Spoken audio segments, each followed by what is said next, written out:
Jordan Pickford is due a clean sheet. I feel more loyal to him than my wife, the fact I'm keeping him in this long. With Saka being selected for the England squad, does that put his injury woes in doubt? Is it time for a no Haaland wildcard, which is one of the most talked about points this week? Is it worth getting rid of Brian Mbeumo? And who should you replace him with? It's time for the FPL Gameweek preview. Let's get into it.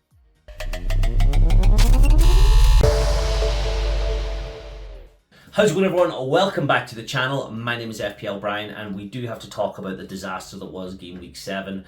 So many blanks. With all the injury concerns that we had, we really should have been a bit more on the ball with it, but hindsight is 2020. Looking at the amount of managers that were coming out talking about injuries for why people weren't playing, I really overlooked the fact that it was the EFL and the fact that they had to look for excuses for why they're not using full strength squads.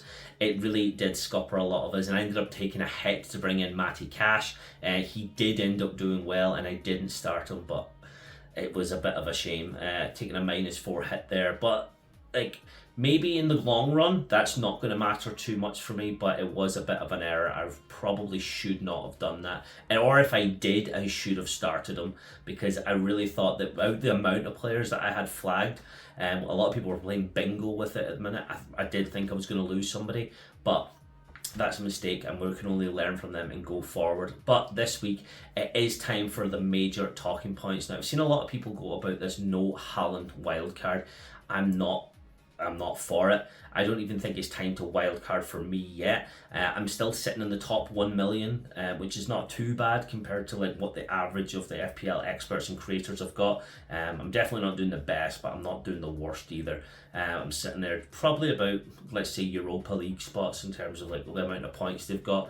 But I do want to be pushing a little bit more forward with that. I don't even think it is time to wildcard for myself yet. There is a lot of people out there with these wildcard teams, but I think my team is still in a good position, and I do not want to wildcard the weekend before an international break. That just does not make sense to me, because there could be so many things that can go wrong or could go right. We don't know yet, and I'd rather wait until the very end of that before we go in for it then, because the next international break's not until midway through November, and we'll have a lot more information then.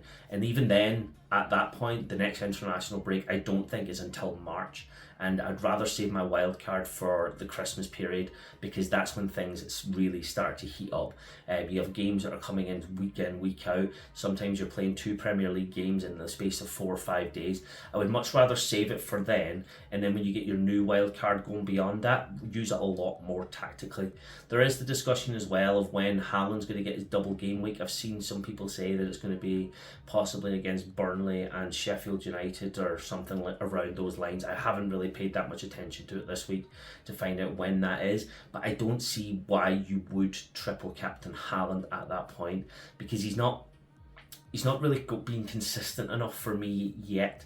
I would much rather wait until later on in the year, whenever you know that the scorelines are normally higher later on in the year rather than around this point. You obviously get some freak results or whatever, like the Aston Villa game, which Ollie Watkins owners out there, you must have been delighted. But it's not really what I want with my team going forward. So I'm going to do a little bit of a deep dive into the data. I've updated my system a little bit and how I'm rating my players and bringing all that in. So I'm going to give you guys a little bit of an overview of that. But if you are new around here and want to stay up to date with the best FPL data-driven decisions, make sure to drop a sub down below, drop a like on the video. So let's have a look at the most subbed in players this week, which is Heung-min Son, Ollie Watkins and Matty Cash.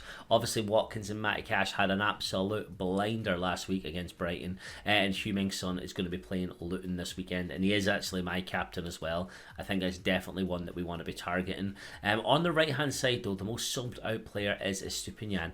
Now we do know that he does have a bit of an injury that puts him out until November, but that is only 3 games, and it's 3 games that you probably wouldn't have been playing him in anyway, because you do have the likes of Liverpool and Man City, one of the 2 toughest teams you're going to be playing all season, and you would have that a little bit rotation. And then he is available then for the Fulham game, although it does say not back till the 4th of November. I just don't particularly see him being out that long. And then he is coming into a good run of fixtures with Everton, Sheffield United and Nottingham Forest, and an abysmal Chelsea, who did get their 2nd win, so a wee round of applause for Chelsea. getting 2 wins this season, and who cares? We're going to move on then. It is quite a good run of fixtures for them, and I do see him sliding right back into that slot. I'm not going to be selling him just because I do think that he can just take up a bench spot in that time. My own personal choice though, I think he is just going to sit there. I'm not going to try and free up money for 2 games when I've got other plans and targets I'm going to be getting into in a little bit of future. But that's just having a look there at the reviews. Looking at the biggest talking points though of the week, a lot of people are trying to do a wild card which will not include Haaland. Now there's obviously pros and cons to this. The con is you don't have Haaland, and the pro is it's an easier choice for who you might have a bit more diversity for who you would captain. I don't really know. I think you're an absolute muppet if you don't have Haaland. And yes, he does have a couple of tough fixtures now for the rest of the month. But Brighton we've seen get absolutely demolished there last week. And as we've just talked about, Estupinian won't be playing. And he might be one of the only players that could actually track him down.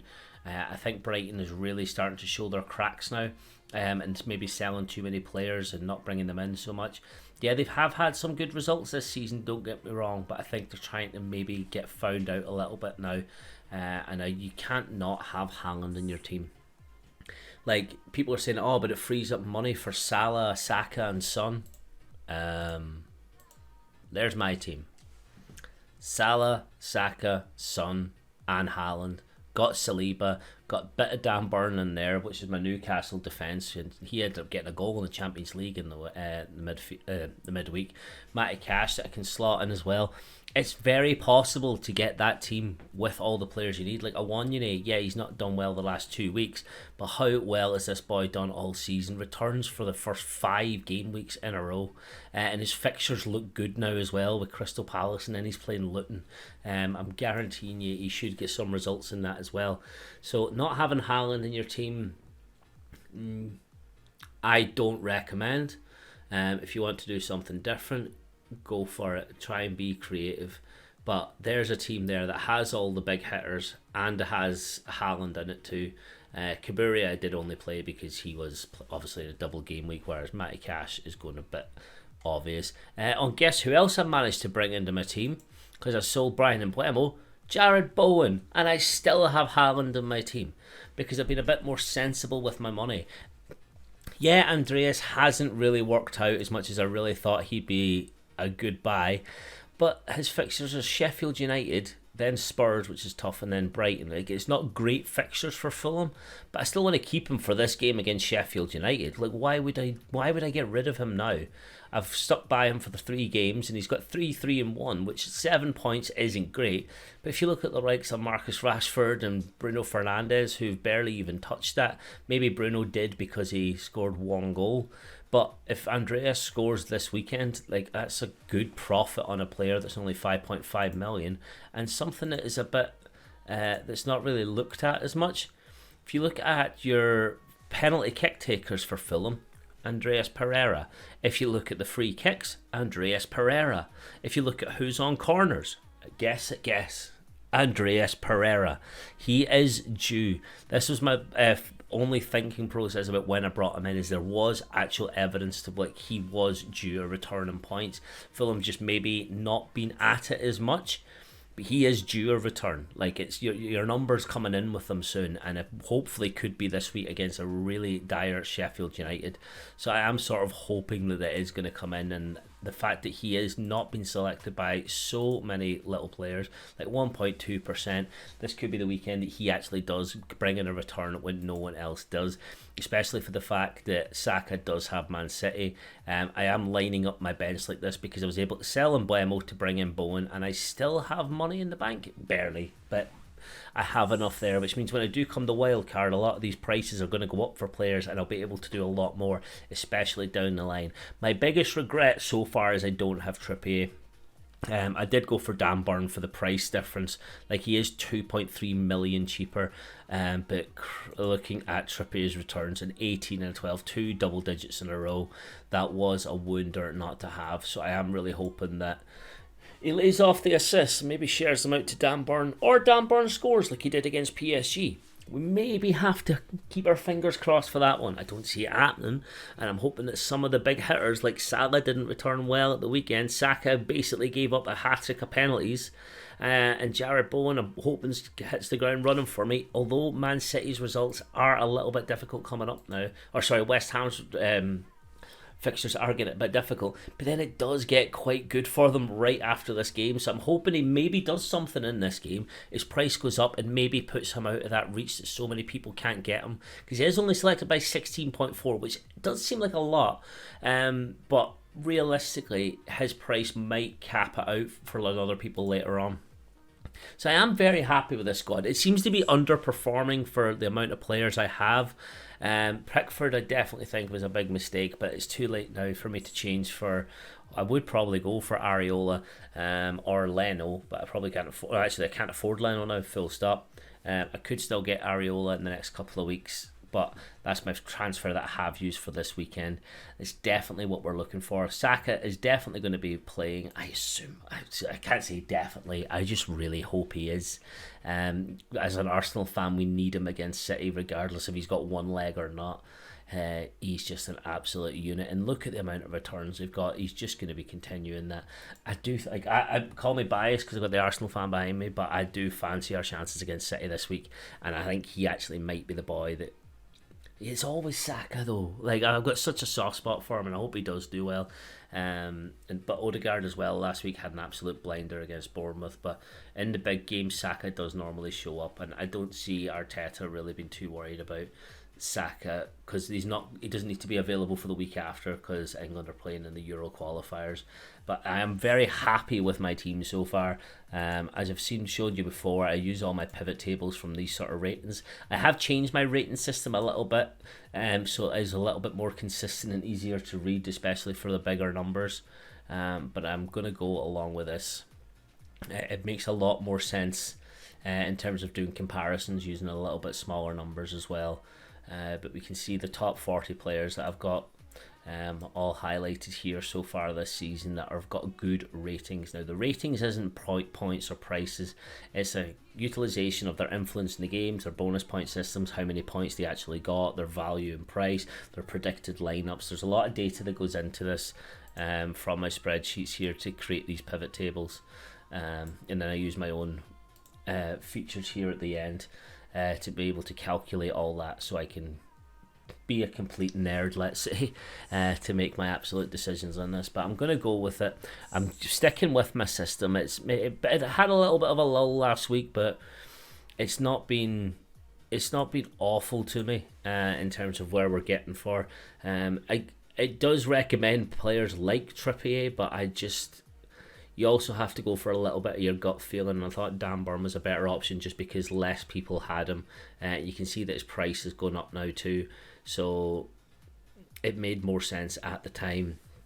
There is a lot going on this weekend, especially with the fixtures coming up. Like, we start off on Saturday morning with Luton v Spurs, so make sure you get your transfers in as late as possible as usual, and make a lot more sense with that. We have Burnley and Chelsea, Everton and Bournemouth. I just realised the fixtures that I've got over my shoulder here are from last week and my last stats, but it's just something we're going to have to deal with. And the team above me, though, I've done the work on that.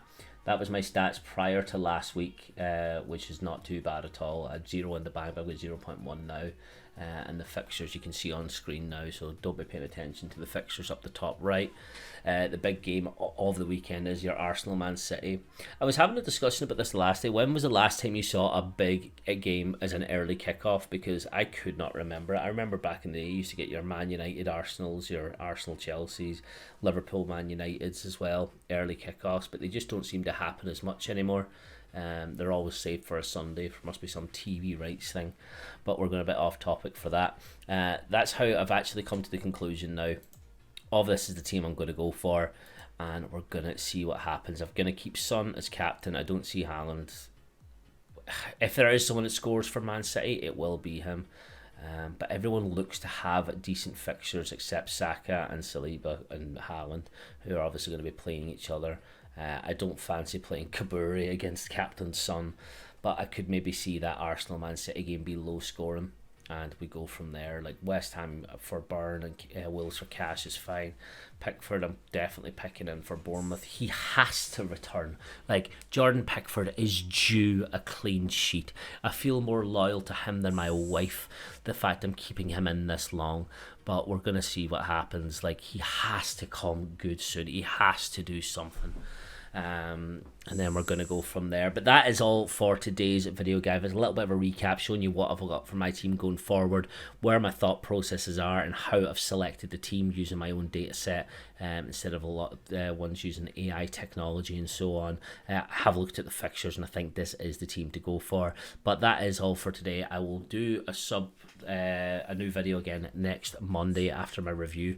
I did miss that this week due to just some other conditions happening in my life, but I'll try and not make that happen again. I will be in Spain as well next Thursday for the Scotland-Spain game away, sitting in hospitality, so thanks very much for everyone who's been following along with that. There will be a matchday vlog out on Friday or Saturday whenever I try and get my footage into a thing that can actually edit the video. But that's all for today, guys. I will